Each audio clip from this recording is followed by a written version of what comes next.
আসসালামু আলাইকুম। চলুন জেনে নেই আজকের নিউজ।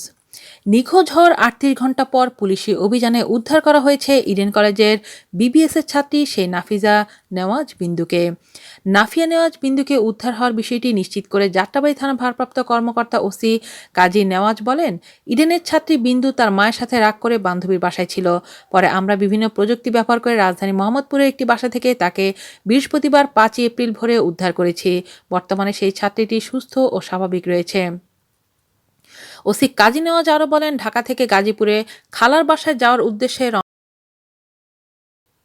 রওনা হওয়ার পর সেখানে পৌঁছেনি। পরে খালার বাসায় না গিয়ে সেখান থেকে মোবাইল ফোন হারিয়ে ঢাকার মোহাম্মদপুরে তার বান্ধবীর বাসায় ছিল। সেখান থেকে আমরা তাকে উদ্ধার করে বাসায় পৌঁছে দিয়েছি। এর আগে নাফিজা নেওয়াজ বিন্দুকে নিয়ে গতকাল বৃহস্পতিবার ৪ এপ্রিল ট্রেনে উঠে নিখোঁজ ইডেন কলেজের ছাত্রী শিরোনামে একটি সংবাদ প্রচার হয়। এরপর আজ পুলিশ বিন্দুকে উদ্ধার করে। উল্লেখ্য, এর আগে বুধবার ৩রা এপ্রিল দুপুরে রাজধানীর উত্তরা খালার বাসায় যাবার উদ্দেশ্যে বাসা থেকে রওনা দেন নাফিজা।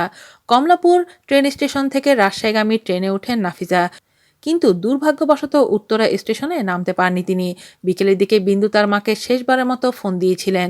তখন তিনি বলেন, মা, আমি উত্তরা স্টেশন মিস করে ফেলেছি। এখন ট্রেন কোথায় আছে জায়গাটা চিনতে পারছি না। পরের স্টেশন এলে নেমে বাস ধরে যাব। এরপর আবার ফোন করে মাকে নাফিজা বলেন, মা, আমি গাজীপুরের দিকে আছি। অর্থাৎ ট্রেনে কিছুক্ষণের মধ্যেই নাফিজার সঙ্গে যোগাযোগ বিচ্ছিন্ন হয়ে যায় তার মার। এরপর অনেকবার ফোন করলে নাফিজার নম্বরটি বন্ধ পাওয়া যায়। এ নিয়ে যাত্রাবাড়ী থানায় একটি সাধারণ ডায়েরি করা হয়েছে পরিবারের পক্ষ থেকে, ডায়েরি নাম্বার ২৪৬। বিষয়টি নিশ্চিত করেছেন যাত্রাবাড়ী থানার এএসআই নাজনীন হাসান।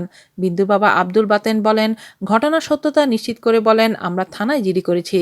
বিন্দুকে খুঁজছি আমরা অনেক জায়গায়, কিন্তু কোথাও পাচ্ছি না। আমরা ঠিক বুঝতে পারছি না কি হয়েছে। বিন্দু ফুফাতো বোন জান্নাতুল মারদিয়া বলেন, গতকাল থেকে নিখোঁজ বিন্দু। সে তার ফুপুর বাসায় যাচ্ছিল, কিন্তু তিনি শেষবার ফোনে জানিয়েছিল গাজীপুরে আছে বিন্দু। এরপর থেকে আর তাকে খুঁজে পাওয়া যায়নি।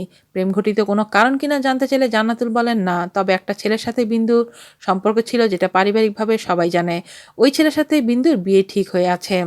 আজ এ পর্যন্তই। আল্লাহ হাফেজ।